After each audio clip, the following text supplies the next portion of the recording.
Usai jalani penyelidikan di lokasi penggerebekan di Surabaya, ke-93 warga asing pelaku penipuan jaringan internasional langsung digiring menuju Polda Metro Jaya Jakarta Minggu pagi. Sementara di Bali, rumah mewah tempat sindikat penipuan online internasional sudah terlacak.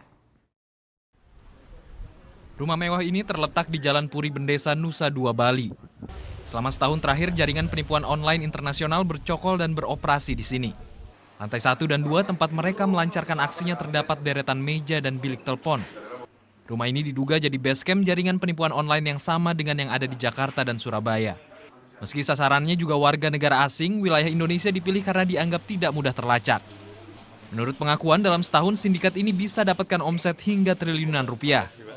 Perlu diketahui bahwa omset mereka yang bisa mereka dapatkan untuk di beberapa daerah di Indonesia, ya, di Surabaya maupun di Jakarta ataupun di lain tempat dan terakhir di Bali ini, itu mereka bisa mengeruk keuntungan 1 tahun ini 20 triliun.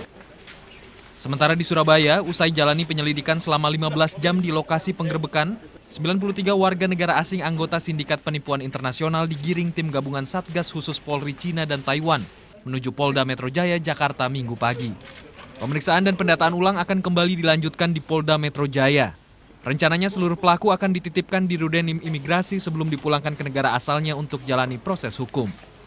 Membawa para tersangka ini ke Bandara Juanda.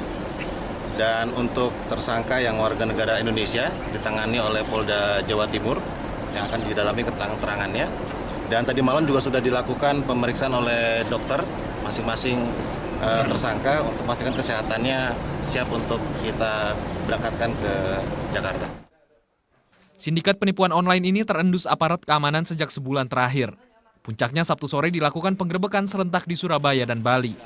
27 warga negara Taiwan dan Cina ditangkap di Bali beserta barang bukti puluhan telepon, laptop, dan modem internet. Sementara di Surabaya, 93 WNA asal Taiwan dan Cina ditangkap di sebuah perumahan mewah. Salah satu warga Indonesia yang disebut sebagai fasilitator juga ditahan.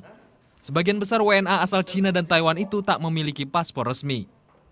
Yuda Wardana, Surya Sanjaya melaporkan untuk NET.